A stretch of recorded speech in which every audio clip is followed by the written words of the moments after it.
Good evening, allies, and happy Global Accessibility Awareness Day. Today marks the 12th annual Global Accessibility Awareness Day, or GAD. This annual event, held every year on the third Thursday in May, aims to get people thinking, talking, and doing around digital inclusion and accessibility for people with disabilities. We're so glad that you decided to celebrate with us by joining today's session. If you'd like to learn more about Global Accessibility Awareness Day, I encourage you to check out their website. The URL is https:// accessibility.day. That's accessibility.day, as in Awareness Day. I'm Melissa Green, your host for this evening. I'm a member of Knowbility's Accessibility Services team, which provides accessibility audits and testing. I'm a certified professional in accessibility core competencies, or CPACC. That's a professional certification awarded by the International Association of Accessibility Professionals. This topic is particularly close to my heart because I also studied education at George Mason University and have a master's in education with a concentration in assistive technology. I came to accessibility by way of disability services, libraries, and higher ed. I also live with bipolar disorder, which informs my thinking and my work around accessibility and disability. Knowbility is a nonprofit organization based in Austin, Texas, and an award-winning leader in accessible information technology. Our mission is to create a more inclusive digital world for people with disabilities. We help make the internet and other technologies more accessible to people who are blind or low vision, deaf or hard of hearing, have mobility limitations, or have cognitive or learning disabilities. Our community programs and advocacy work is supported by generous donors just like you. So if you feel compelled to give, I hope you will at knowbility.org/donate. Our community programs include the Accessibility Internet Rally, or AIR, which teaches web pros how to design accessible websites and apps in a practical, hands-on setting.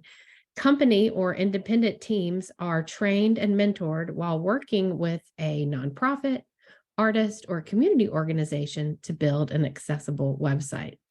It's a fun hackathon/competition, and registration for AIR 2023 is now open. You can find more info about that on our website.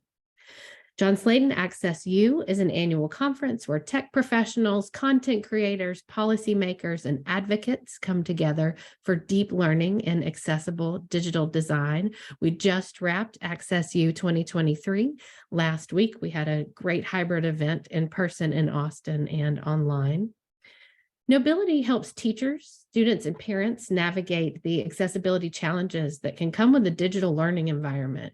We have resources for parents, teachers, and administrators who want to learn how they can develop accessible digital programming for a K-12 audience.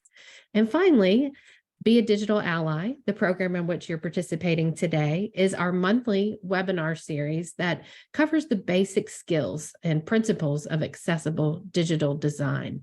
It's free and it's meant for people who regularly interact with and create digital content, but may be new to accessibility. During today's session, we'll start our two-part exploration of how people with disabilities access digital content by watching and listening to a panel discussion that took place at Knowbility's Access U conference last week. In this session, several assistive technology users from the Texas Workforce Commission answer questions from the audience about using assistive technologies, such as screen readers, screen magnifiers, and other hardware, software, and strategies with websites, documents, and applications. Before we hear from the assistive technology users, though, I want to make sure everyone has a shared understanding of some of the technologies and strategies the panelists will discuss. So what is assistive technology, or AT? The Individuals with Disabilities Education Act, or IDEA, defines assistive technology as any item, piece of equipment, or product system, whether acquired commercially, modified, or customized, that is used to increase, maintain, or improve the functional capabilities of individuals with disabilities. In other words, assistive technology is technology used to perform tasks that would otherwise be difficult or impossible. Along with the hardware and software that enable people with disabilities to access digital content, assistive technology also includes things like mobility devices, walkers, canes, communication systems, and devices that support activities of daily living, like grab bars or bath chairs, tools to help pick up objects, and so on.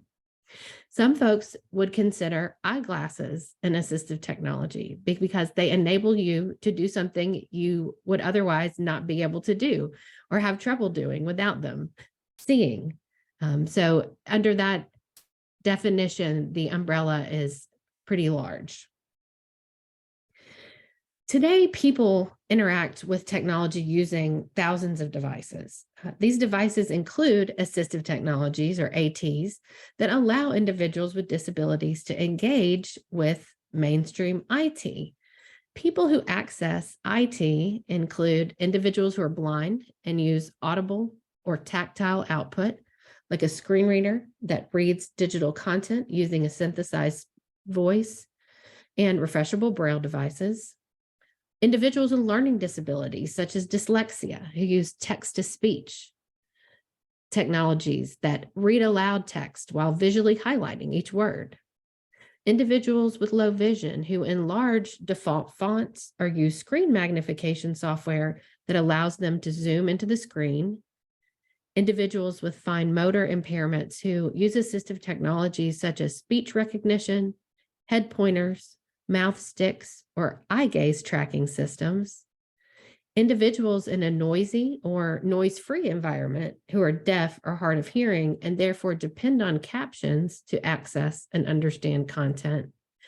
And individuals who use mobile smartphones, tablets, or other devices, which have a variety of screen sizes, as well as gestures or other user interfaces for interacting with the device and the content.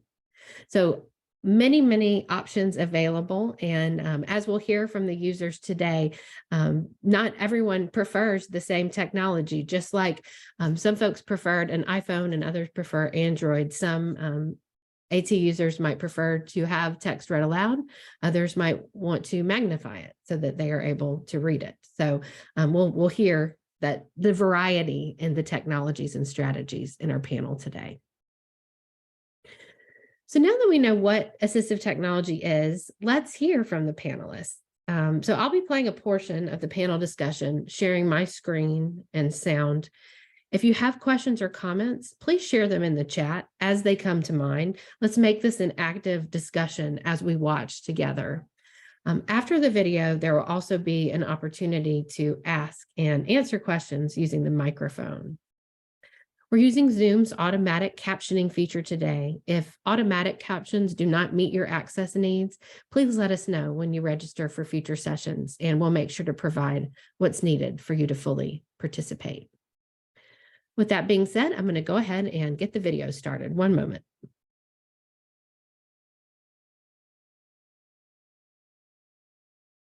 Yes, we can hear you. Thank you. Perfect. All Sounds right. great. Thank you very Take it much. away, Joe. Good morning, everybody, and welcome to the Ask an AT user panel. My name is Joanna Blackwell, and I'm an accessibility specialist with the Texas Workforce Commission. This morning, I'm joined by a talented group of assistive technology users who also work at the Texas Workforce Commission, and joined by my coworker, Christina Miranda. Chris? Hi, good morning, everybody. My name is Chris Miranda. I'm also an accessibility specialist, and I am the curriculum developer and training specialist. And this we have a panel of 5 people here, and we're going to start with George and introduce yourself. I'm going to pass the mic to you, George. Good morning. My name is George Baptiste. I'm a vocational rehab teacher, been with the agency for about 17 and a half years. I come up here from Houston, Texas, which is in Region 5 of the Tech Horse Commission. Hello, my name is Ernesto Cifuentes. I'm a web accessibility specialist for Texas Workforce Commission. And I'll pass it on to. All right. Hello, I'm Belinda Lane. I am in the Vocational Rehabilitation Division of the Texas Workforce Commission. I'm the Vocational Rehabilitation Teacher and Braille Program Specialist, and I work with our teachers in order to train our customers to learn their skills and be able to get jobs of their choosing and live independent lives. Good morning. My name is Andrew De Avila. I also work with Texas Workforce Commission, but under that umbrella, I work at the Chris Cole Rehabilitation Center for the Blind, and I'm an assistive technology instructor, and just recently got my master's in assistive technology from Northern Arizona. And we teach adults who are new to blindness all the skills to become independent, and I teach the technology portion of that. My name is Kevin Ratliff, and I also work for TWC and for Chris Cole. I've been a technology instructor or assistive technology instructor at Chris Cole for 10 years.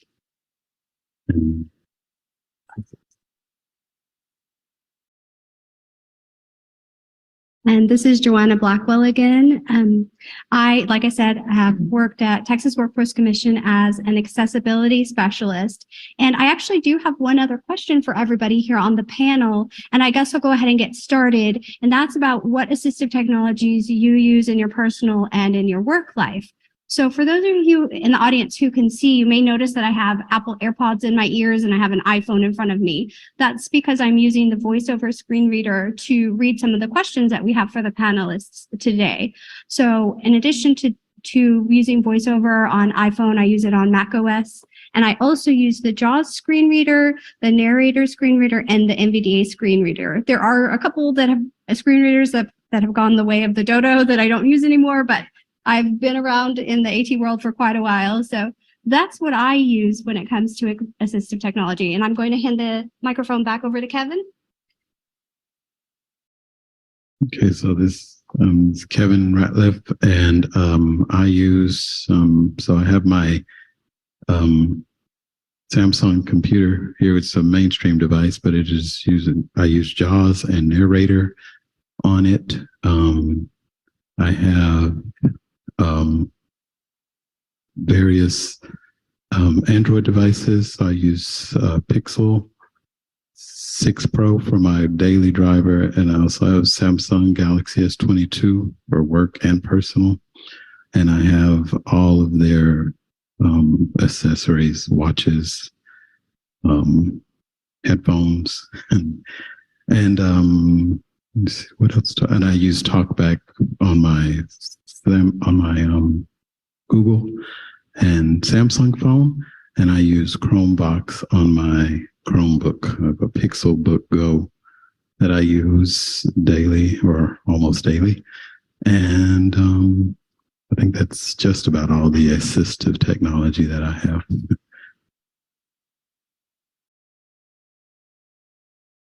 Good morning. This is Andrew De Avila. And I'm actually opposite of Kevin. Kevin's our Android guy at the center. And so I use everything Apple, Mac OS, iPad OS. And I also use JAWS, Job Access with Speech, NVDA Narrator as well. I'm currently going for my PhD, so I kind of have to jump between different platforms to see which one works better with either Mac OS or with Windows. But us being, Kevin and I, us being instructors teaching people coming into the center, we kind of have to keep up with the latest technology, and everybody wants to learn the latest trends and how to become YouTubers or podcasters. So Kevin and I are part of a large group where we kind of have to keep up with everything and test everything. So that's pretty much it, I guess. Belinda? It's Belinda again, and I use a lot of the similar things that Kevin and Joanna and Andrew do. On my computer, I use the JAWS screen reader and narrator in a pinch. I have Apple phone products. I use an Apple Watch. I use the VoiceOver on both products. Let's see. I use a Braille note taker and Braille displays. I have one to show and tell later. Y'all can come up and look after the talk. Let's see. And in the workplace, use all of those at home. I also use JAWS on my computer. I have a Surface that I use, and anything that has screen reader on it, I will use. I have a TiVo for my television. That way I can read the guide, the TV guide, and access all of the recordings I have. Let's see, what else? Anything that will talk, I use. I have a reader for medication.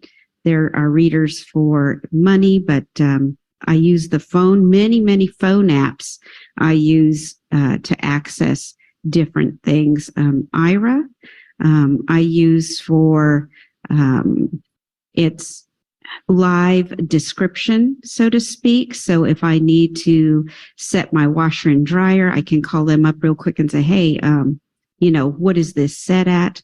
Directions. I know George got directions using Aira to get to this building.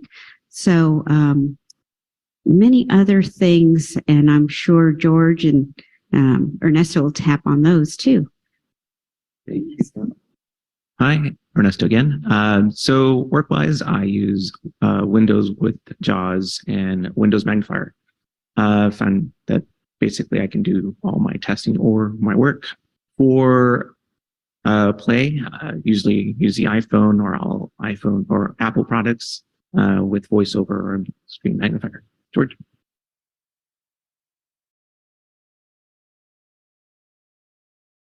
Sorry, the picture has cut out for a moment. I apologize for that. Just not all over. But anyway, I also use an embosser when I'm at the office because I'm a Braille reader primarily. Especially, I tend to retain information if I read it with my fingertips than listening to it with my ears. I use it as a comparison to, as I know there's a lot of people with 20/20 vision, if they have to read a lot, they will print it. Because I guess they read better when something is on paper than staring at a visual screen. So that's why I tend to, if I got to read a lot and I want to memorize it a lot, I will send it to the embosser and emboss it onto, like a hard copy. And just like my note taker, it has a Braille display and I use that a lot. And lastly, I also use, and I'm sure everybody uses this, these smart speakers when you're talking to you, Alexa, or somebody might have an Alexa at home, so now I've just activated it. I use the Amazon Echo devices as well as the Google Play thing on a daily basis.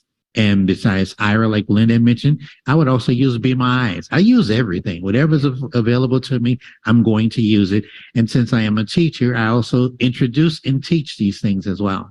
That's how they can use it, along with the various amounts of apps that are available. I'm done. I don't know who I get. Okay, thank you. Thank you, George. This is Chris Miranda again. So what we're going to do is we've got some questions that we pre-prepared for the panelists, but what we really want to do is have you guys ask the questions. Anything. This is your chance to ask a user of assistive technology any questions that you have that you might want, some insight into how they use either an app or a program or the assistive tech. So I'm just going to start off with the first question, and the panelists will raise their hands if they want to answer it, and then I'll just call on them. Okay, so the first question is, can you share an unexpected way that mobile or web technology has facilitated your independence or enhanced your daily experience? I see that hand going up, Kevin. It's all yours. Here you go.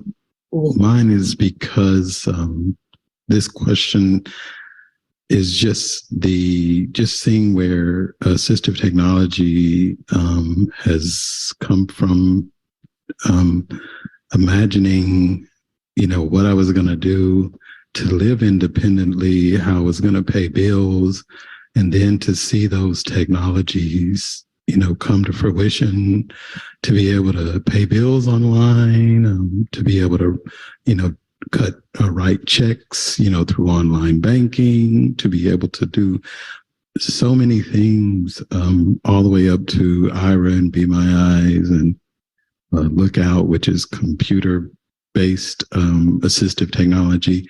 But just to go from thinking, being totally blind as a kid, how am I going to do these things, independently? And then the technology just, came along right at the right time.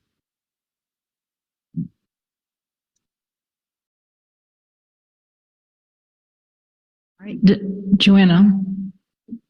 Thanks, Chris. So I'm sure everyone here has heard of ChatGPT, and I'm calling this a web application because it's a website. And it's incredible in what it can do when it comes to describing images. I'm a reader. I love to read audiobooks. I was formerly sighted, so I used to read print books, but now that I don't do that, I can read audiobooks. But I remember loving just to look at the book covers. And so I asked ChatGPT to describe a book cover to me, or I've asked it to describe actors. I'm just curious about what they look like. So this is something, I could see it helping in education, but I'm not taking any university classes right now, but I could see it being useful in that. But just for me to be able to ask it to describe a book cover and get an answer is pretty incredible and has really enhanced my enjoyment of things that I like to do in my personal life. And I have used ChatGPT in my work life too, not for it to do my work, but sometimes to give me a different angle to think about how I might want to approach a certain topic or a subject. So I found it really helpful in that regard. And this is Belinda. And kind of to add to that, the enjoyment of entertainment, I really, really love the audio description. Audio description is movies, TV shows, and it's somebody describing the visual aspects that we don't see. And this truly is an enhancement. You get to have those things like, say somebody receives a letter and they read it, but just silently, and all that you see is the letter on the screen. So the audio describer will read the letter so you know what happened. And just little subtle things. One of the movies I watched a long time ago that really kind of showed me the benefit and the impact it has is Unbreakable, I think is the name of the movie, with Bruce Willis. Yes, excellent. And what happened was, in the beginning, Bruce's character is getting on the train or the subway, and he steps on there and he sees an empty seat next to an attractive woman. He takes off his wedding ring and goes and sits down next to her. And do you know how devastating that was to me? Because I love Bruce Willis. And I thought, what a cad. So, I mean, you get to know these things and you're not just going around with your rose-colored glasses. Oh, he's so wonderful. But anyway, so I love that. And, you know, there's even live description. The coronation over the weekend was described. So you can know that they may describe, the crown has these jewels, blah, blah, blah. It's really neat. And I must confess, I do steer away from movies and things that aren't described, because It's like, oh, what happened? So I save those to hang out with friends to watch, and otherwise I do that. So it's really great. Andrew? This is Andrew again. I would also agree with everyone here. It's definitely changed my life. I was diagnosed with retinitis pigmentosa my senior year of high school, and I did struggle. I couldn't see the screens, I couldn't see text. But when the Apple iPhone came out with VoiceOver, it definitely changed my life because it allowed me to meet my wife. I spoke to her in person, but I was able to, text her, email her, send her pictures. I jokingly tell her I lost my sight, but not my game. But I was able to do that with VoiceOver, and I did do very well my senior year in high school. But it's allowed me to go back to college. Like Joanna was saying with ChatGPT, I took a doctoral course I just finished yesterday, and it was an applied behavioral analysis single subject design class. And I used ChatGPT to describe these inaccessible charts and graphs where there weren't any plot points, but it was like a wavy or squiggly line. And I'd upload the picture, ask it questions, and it would describe it to me.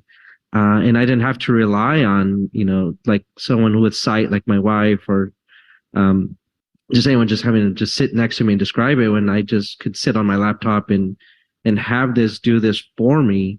And technology is it's coming a long way, and a lot of people are scared of it, but it's actually becoming more accessible for people with visual impairments.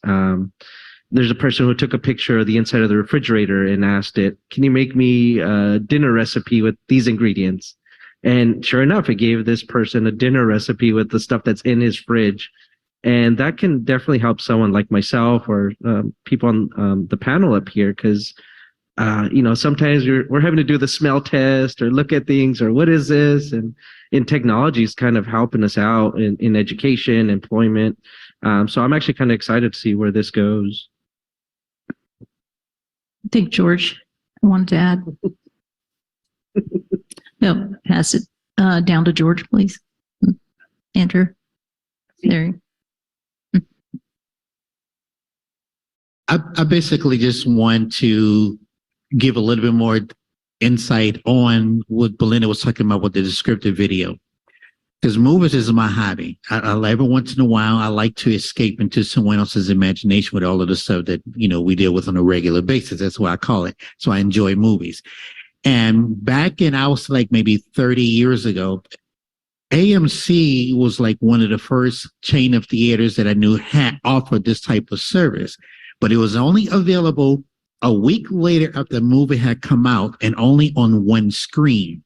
And we used to have to call like the manager and make reservations to ask him, can this movie be put in the descriptive video house? Because every movie didn't have that available. Well, since as time has passed, now almost all the national chains offer this service, to AMC, to Cinemark, to Regal, and some others I can't think of right now. And because of technology, they now have incorporated into the digital system that when a movie is first released, not only is it available with descriptive video now, so it means when a movie first come out, like I think what just came out, not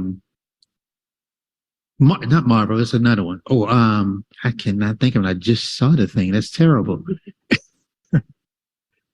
Well, anyway, it'll come to me when I put the mic down.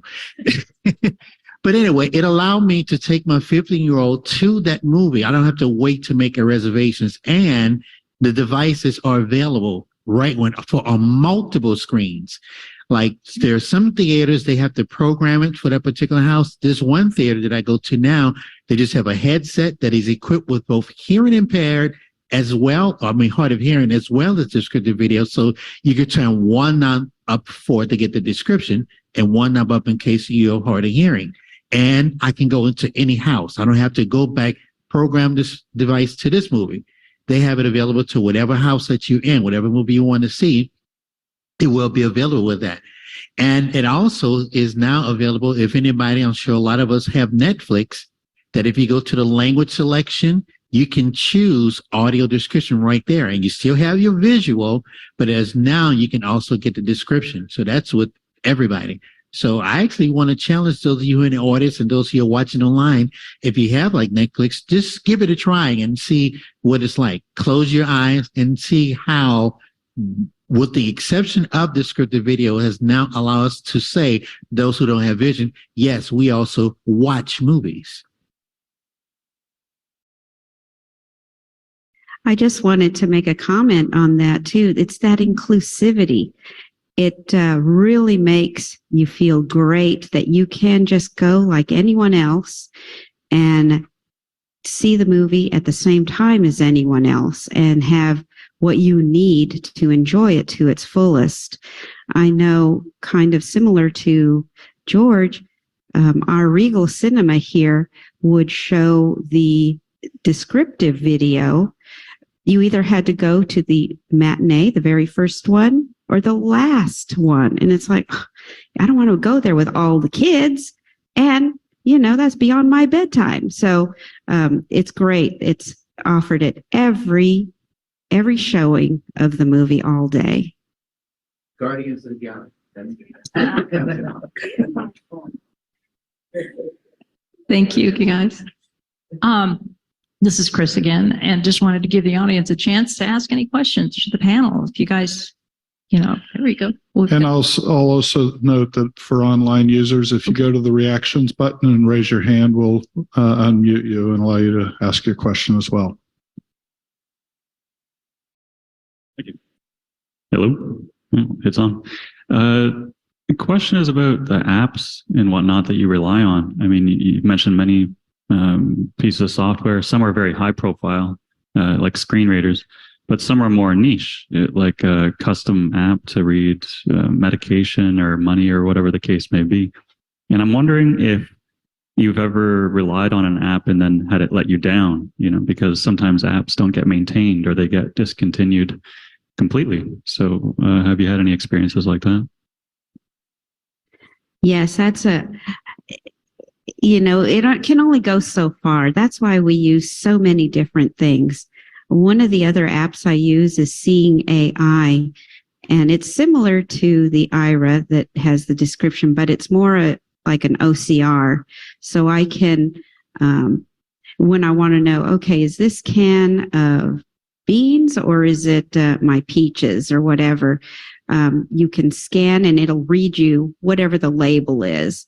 And it also has the ability to read the QR code if necessary.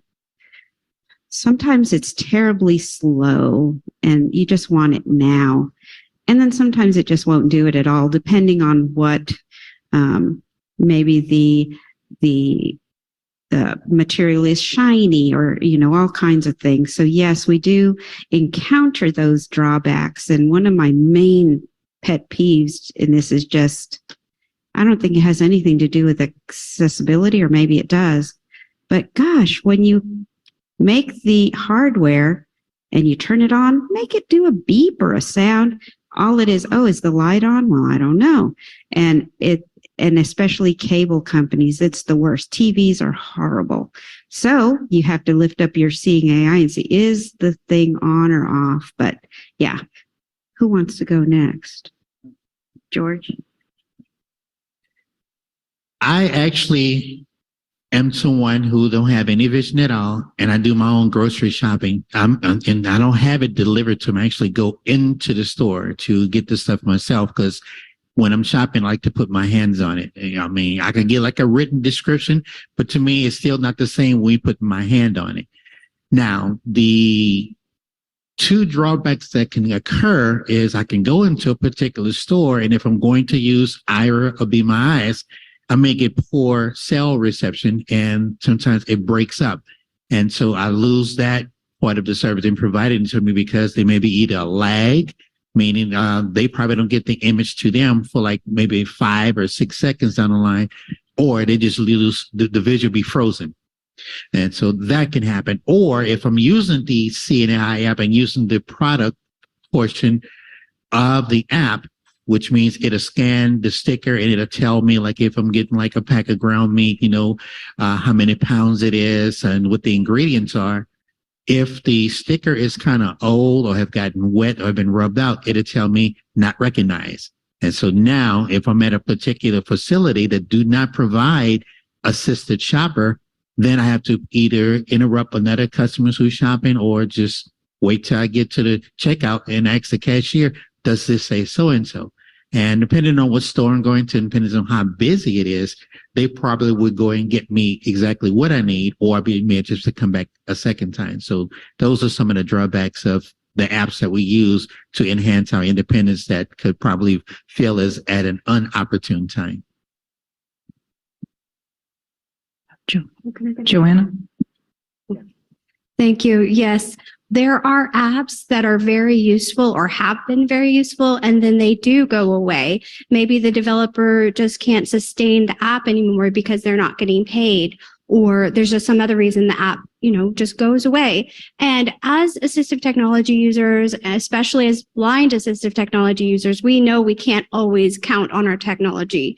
We love our technology, but we do have to have other methods. And I know a lot of people here on the panel, we have other means of identifying information. There's, even if you're not a very good Braille reader, you can have Braille labels to figure, what is this, what's in this can or what's in this box. But when it comes to the apps, we may have our favorites, but for me, I'm always looking out for what's new, what's coming. And that way I have more than one option. I can either use Seeing AI, or I can use many other apps. I can use Ira if I'm doing work. So it's important for us, and we know, we wish it wasn't this way, but we always have to have more than one option, even when it comes to screen readers. And I'd like to emphasize that I think the most important things for people who are developers, people who are creating these apps, is just to make sure you are making your apps accessible, because if you don't, then it's just another thing we have to find a workaround for. And that is, it seems like that's our whole life, finding workarounds for things that are inaccessible. So if you can remove that barrier, maybe it's just a tiny barrier, like there's a button that's unlabeled or an image that's doesn't have alt text. If you could just add those things and make it our lives easier, we appreciate it so much, because it can be a struggle. We have alternative methods, but sometimes life is kind of a headache when you have to always find a workaround. This is Ernesto. Some of those workarounds sometimes are interesting. So, I'll use Uber or something like that to grab a ride. And sometimes it's a mixture of technology, because it's just not Uber. It's also cellular companies that provide the bandwidth or limit the bandwidth. So in some instances, I can get stuck somewhere until, you can try to problem solve. Maybe it's my phone. I need to reboot. No, that's not that. It says I've got 2 bars. Why I cannot get, why am I not getting through? Is it really them? But the other services are working. So sometimes you have to move over to another service, or it seems sometimes like some specific things just don't work because something is being blocked or something. And sometimes you just kind of wait. There's no workaround. On another note, when we have applications like what Linda was saying, we have like Seeing AI, I believe you mentioned, exactly what Joanna said. We're always looking out for other applications, such as Apple, their phone. I mean, when you take a photo now, you have VoiceOver running. If you keep your finger and tap on it, let it keep reading, it will describe the image and describe text that's on there. So usually I take a lot of photos of documents, and so I have a library of documents on my phone. This is an unusual, I guess, photo album now. But if I'm looking at something, maybe for work, sometimes some things are a little weird. For a while, the color analyzer wasn't working with magnification. The newest version now works with that, so it's good. It's actually they released a second upgrade after the first one. The one that was working. So you find that things get better or start working, which is great. So, and what I mean with I can't speak now. Analyzer. Gosh, shaking my head. Anyways, that it'll work with the magnification as it's got its own little magnification system in it. So it's like two things moving. It's kind of interesting and fun. It's a game to always learn something. That's all I got. We have a question in the audience. We're going to take one online first, Okay. if that's okay. So will you unmute Carolyn? Yeah, I'm not sure which question to prioritize because I have lots, but thank you so much for being here, sharing your experiences. I guess I'll ask my questions on alt text and screen readers since it seems like a number of you use that technology. I often write book titles and I'm wondering, this is a multi-part question. So part one, does capitalization in a book title make any difference to the screen reader if like each word is capitalized versus just the first one? Same with if there's quotation marks around the book title, does that make a difference?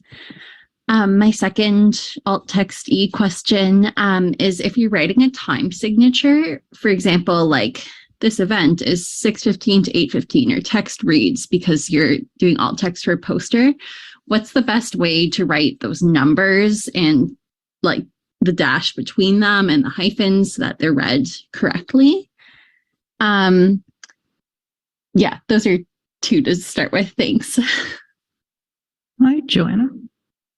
So to talk about your first question about capitalization and quotation marks, it usually doesn't make a difference. The quotation marks may or may not read depending on the settings that the user has set for their screen reader.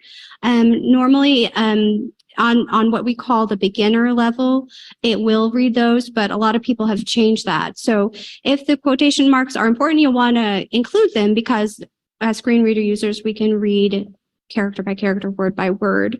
Now, something that is very important to note is if there's a hashtag, if all the letters are not capital, or I should say, if all the words are not capitalized, most screen readers will just read it as kind of gobbledygook because it doesn't know where one word ends and the other begins. So for hashtags, I think capitalization is important.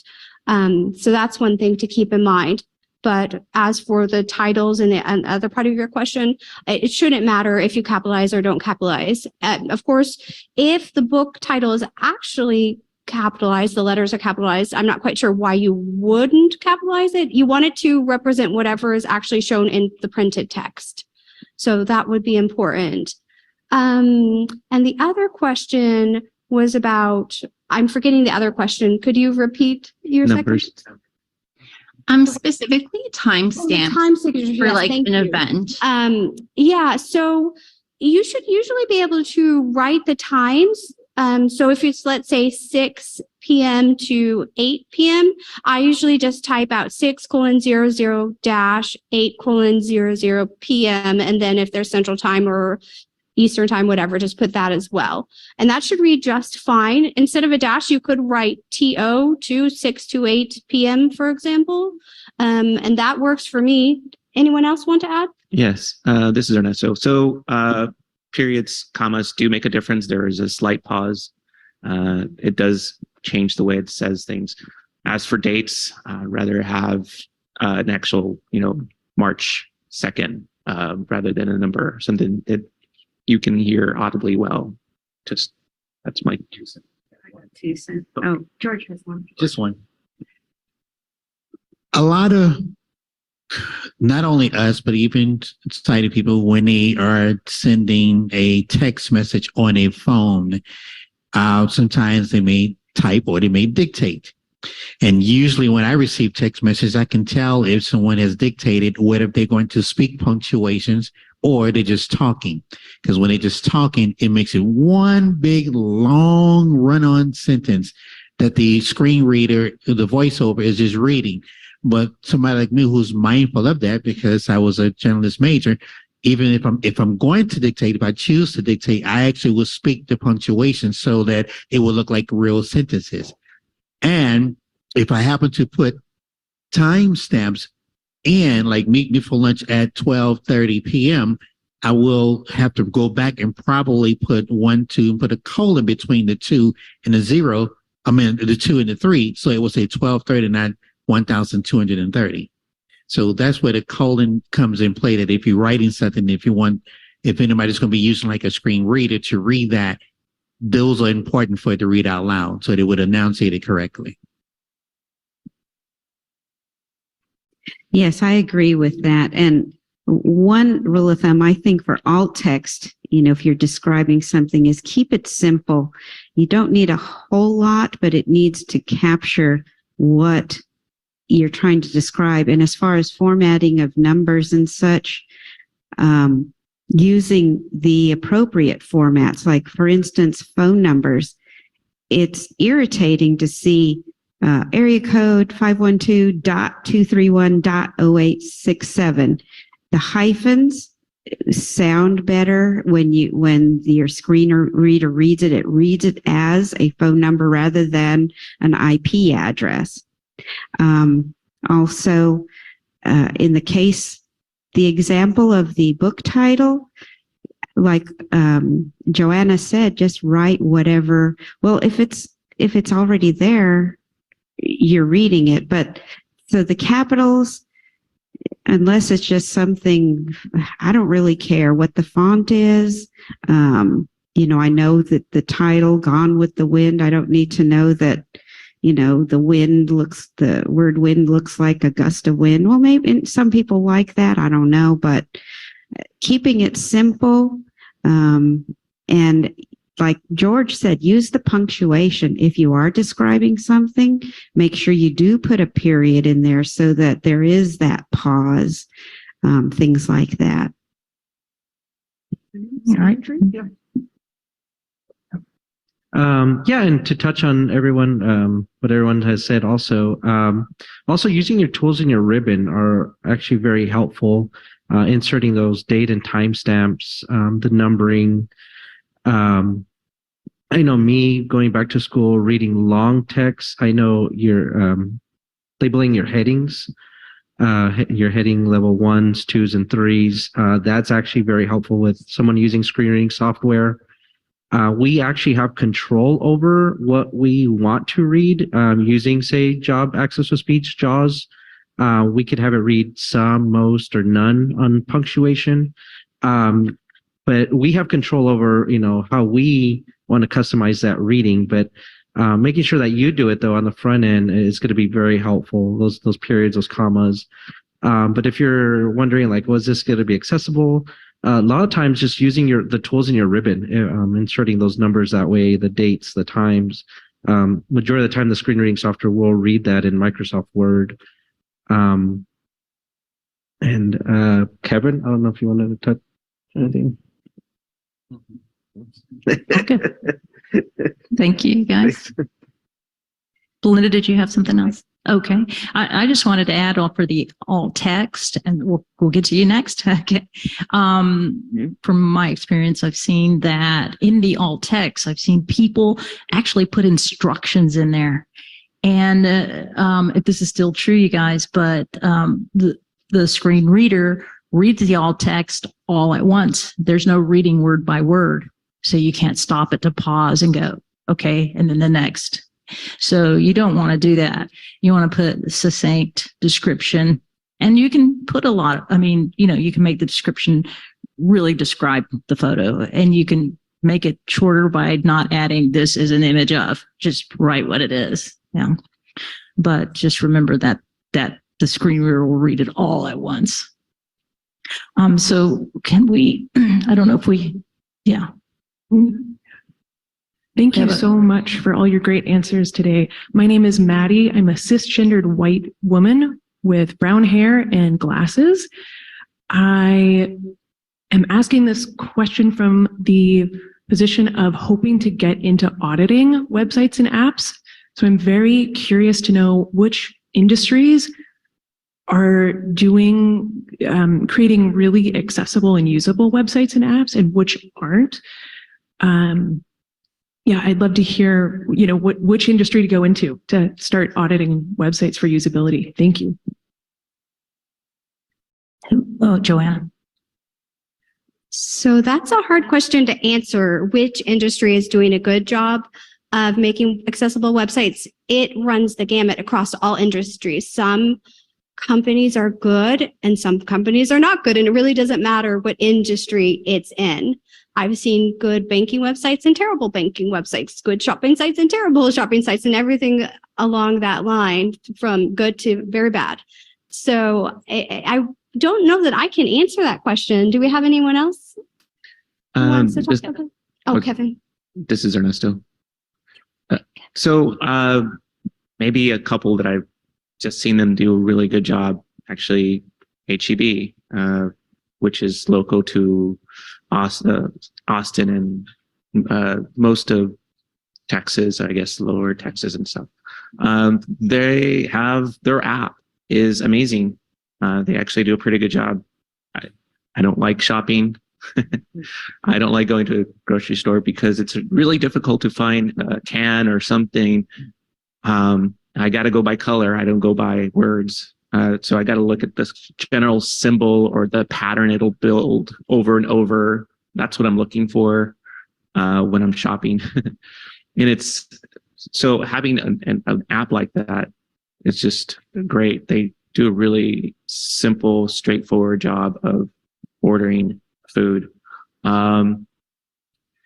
Banking, that's the gamut.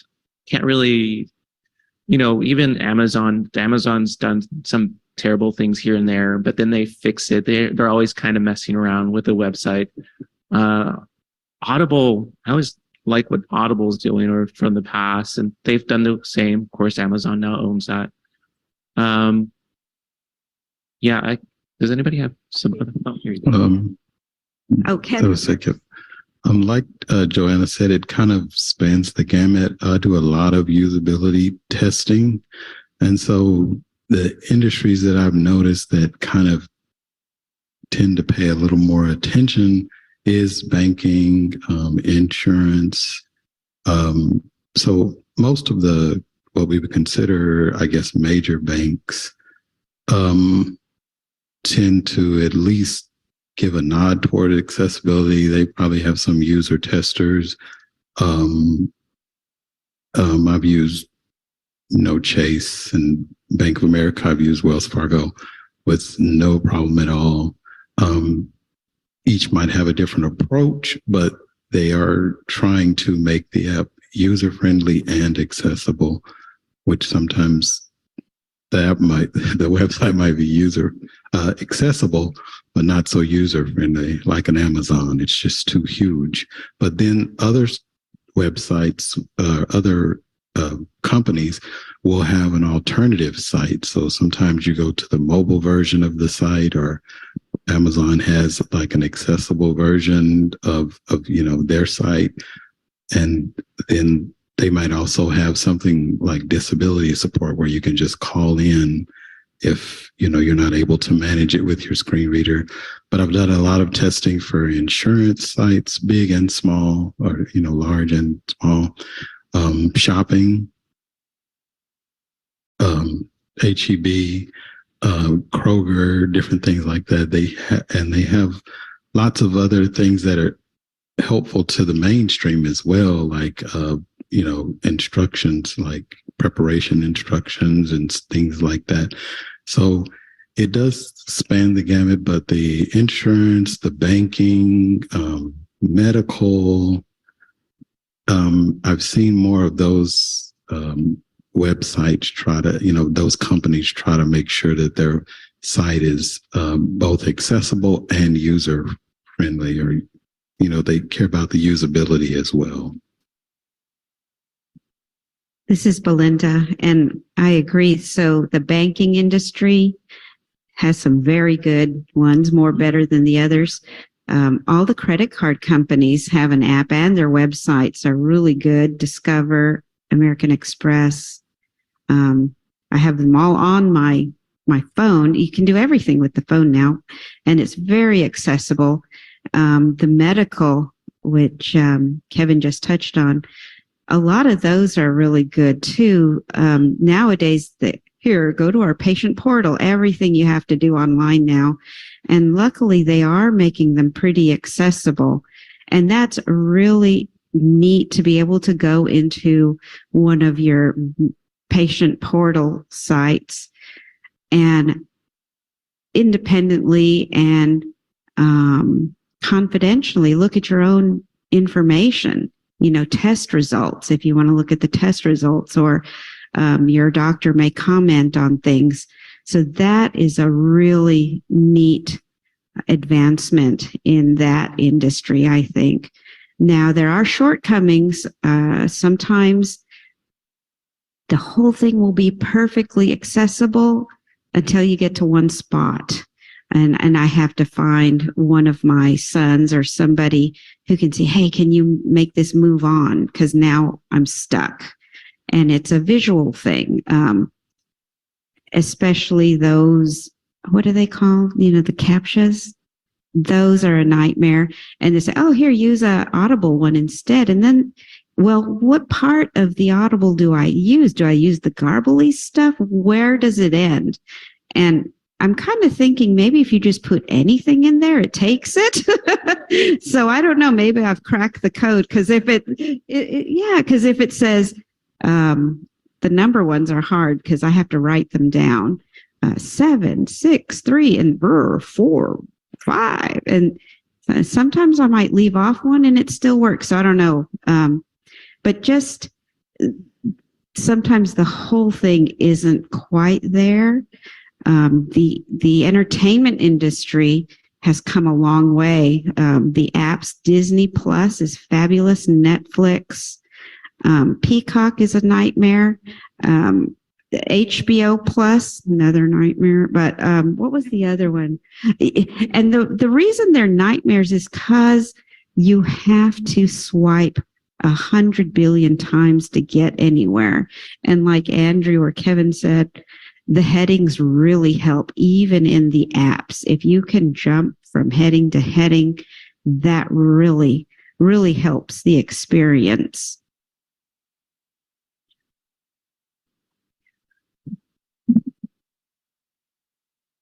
Do we have any questions from the? We do. Let's ask Jane to unmute. Thank you very much. First of all, I'd like to point out that there are a ton of wonderful questions in the meeting chat, and I hope we'll get a chance to get to some of those. The question I want to throw out, we've been talking a lot about ChatGPT, and one of the things, I was doing a presentation last week, and I was trying a number of different auto alt text generation strategies for ChatGPT, using variations of ChatGPT. And I found that for abstract things like pictures, either it was so vague as to be unusable, or it was just plain wrong. And with a lot of promotion of ChatGPT as an alt text solution, I was wondering what your experiences and thoughts were on that. Joe? Yes, we have had experience with image description before ChatGPT, like Ernesto was saying with Apple and how it will describe photos to you, but it makes mistakes. Ever since President Trump was in office and then Biden became president, it kept identifying Biden as Trump. It said, President Trump standing at a podium. And of course, that's not right. So we know there are problems, there are issues. So as with anything, for people who are blind, we know sometimes we have to double check. If something seems a little off, we know we may not be able to trust it. But that being said, it does often do a good job. Like, just imagine somebody put a blindfold on you and they handed you a picture and say, hey, here's this picture and it's got a tree in it. But then imagine you put it in your iPhone and then VoiceOver would say, this is a pine tree with a mountain in the background. That's amazing. So even that incremental increase, that increase in the amount of detail we get is really incredible. So I think as blind people, we know we can't, I think we've all been taught and we know that we can't trust technology all the way. But I think the way it's going in the future, the smarter the AI gets, the more we will be able to trust it. But there's probably always going to be a need for human intervention. So I think it's fine personally, I think it would be fine to use something like a ChatGPT to make a description, but then you definitely want to check it with your human knowledge and see if is this correct or not.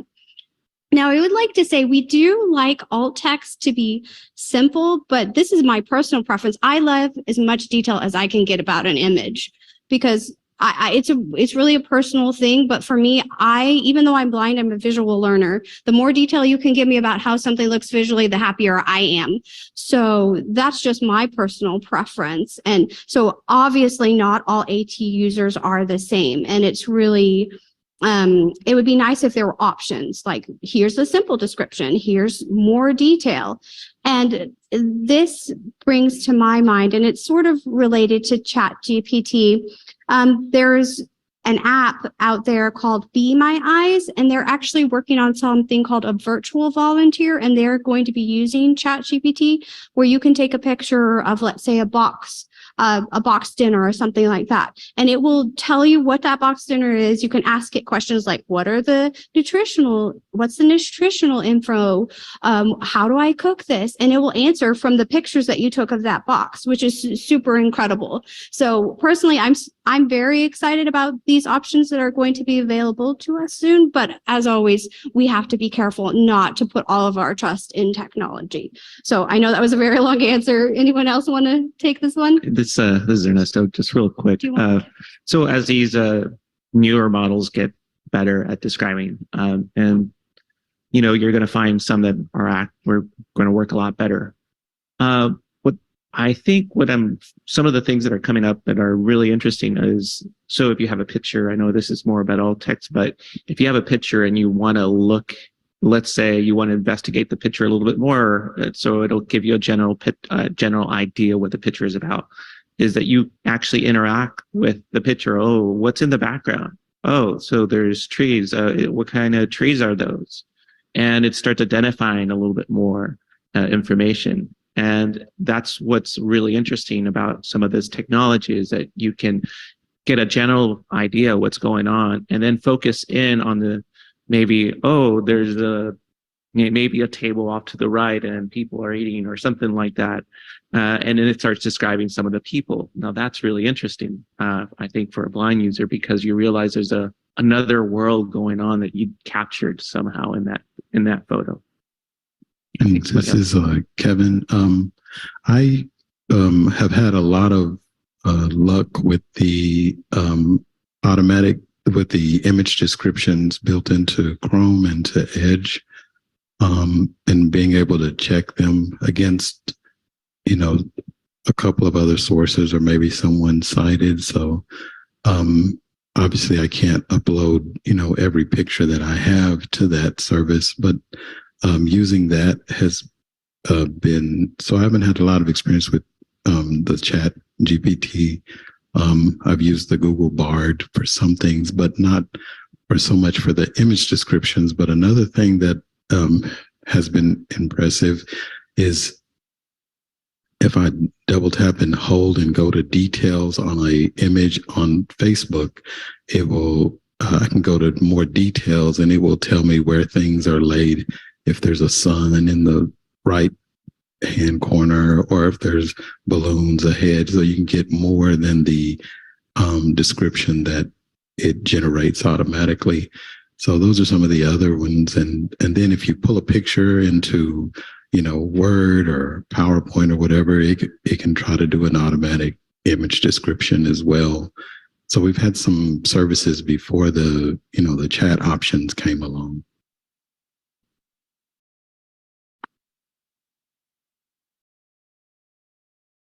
So we have, I understand we have a lot of questions from, you have a question?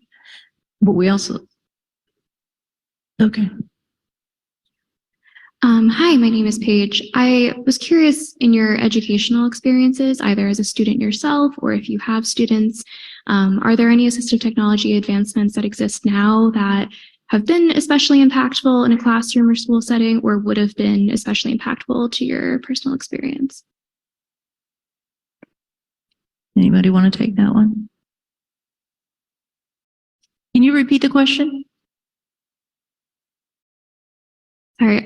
So in your experience, either as a student or maybe a teacher of students, are there any assistive technology advancements that exist now that have been especially impactful in a classroom or school or learning setting, either currently or that would have benefited you, in your earlier experience as a student?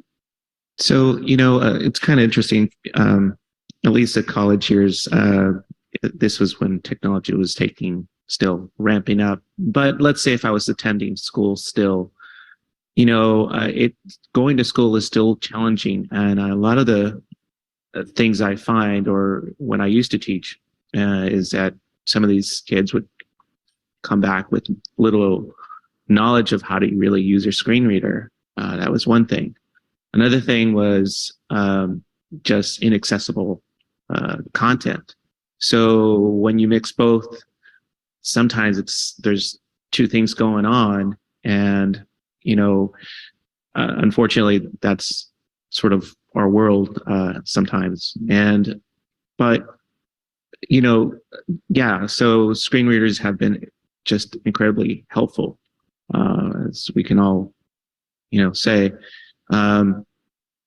But as for new technology right now, I would say ChatGPT is really interesting to play with, and now if they could just fix their application a little, that'd be great. But sorry about that. So new technology coming up, ChatGPT 4, just really amazing. So, does anybody have? Go ahead, Joe. So I was just going to say too, maybe we'll reduce it down to 2 answers so that we can get to all the other questions. So I'm not in college right now. It's been a long time, but I would like to add that honestly, I'm not sure that it's making assistive technology better, although there is that. What's most important is making sure your content is accessible, because to put to put the onus on the assistive technology to do the work that should be done by professors, by the universities, by the colleges, by the K-12 schools. That's what's really important, because we can have the most amazing assistive technology, but if your content's not accessible, it doesn't do us any good.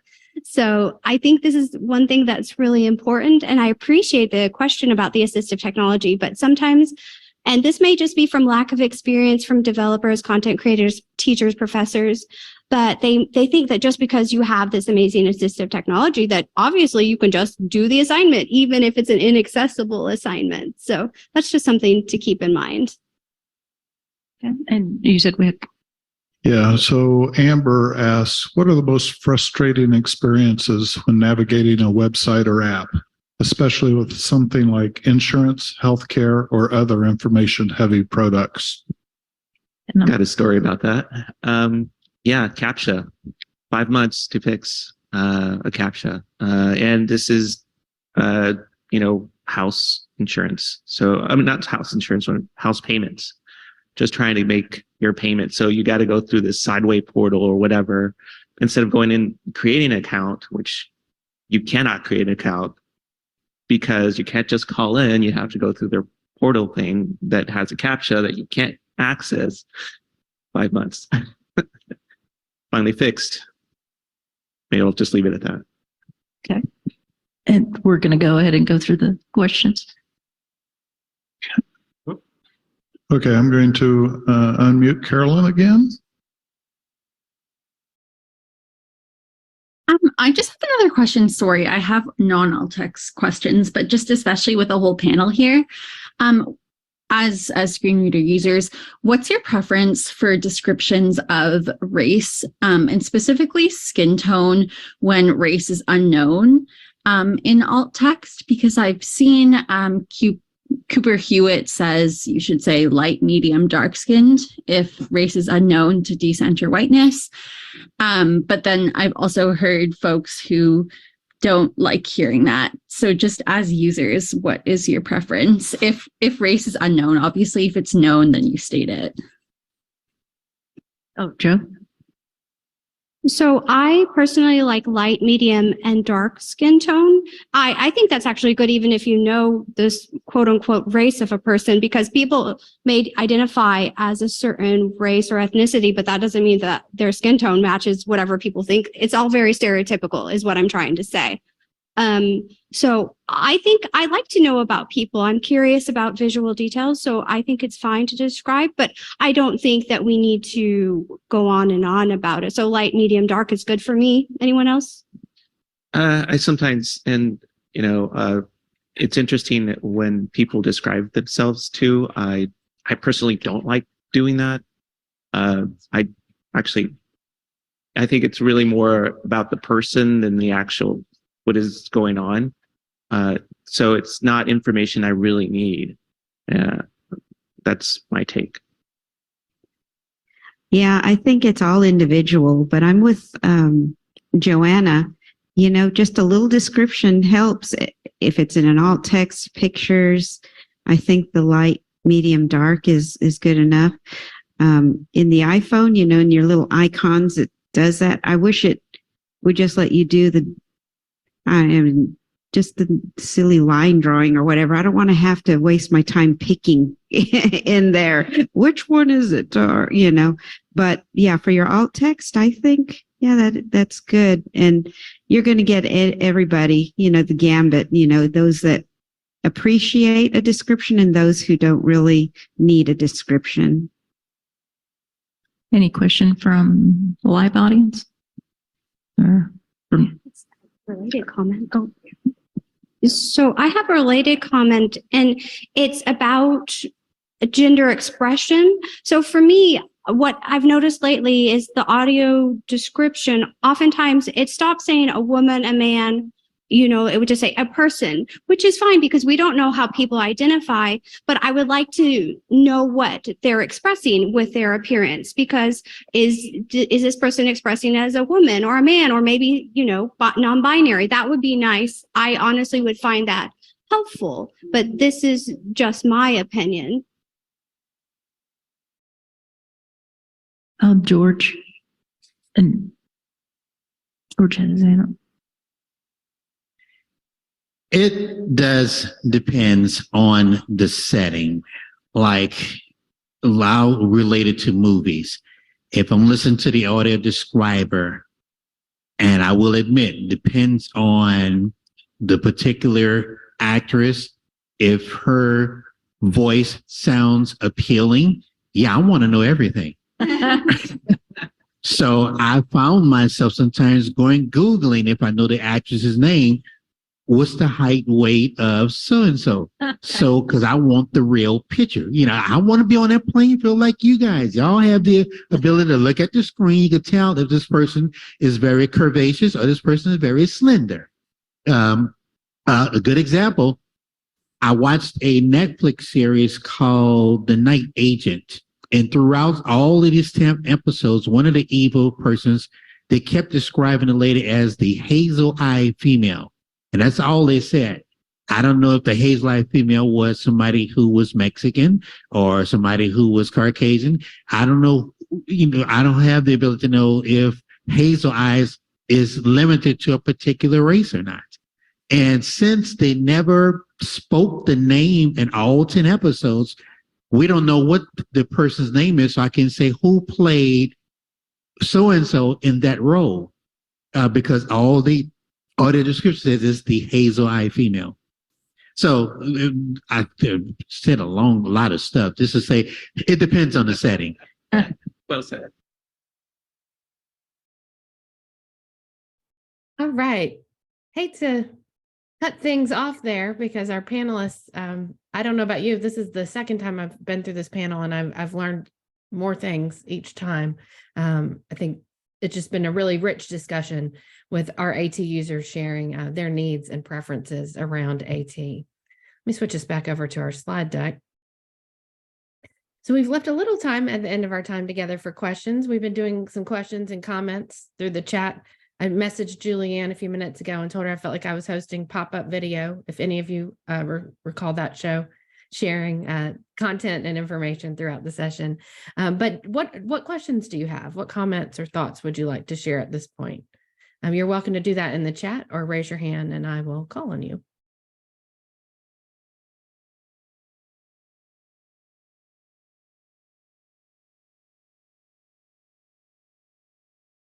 Well, as questions and thoughts come to mind, here's Jock. Jock, would you like to unmute your mic and ask?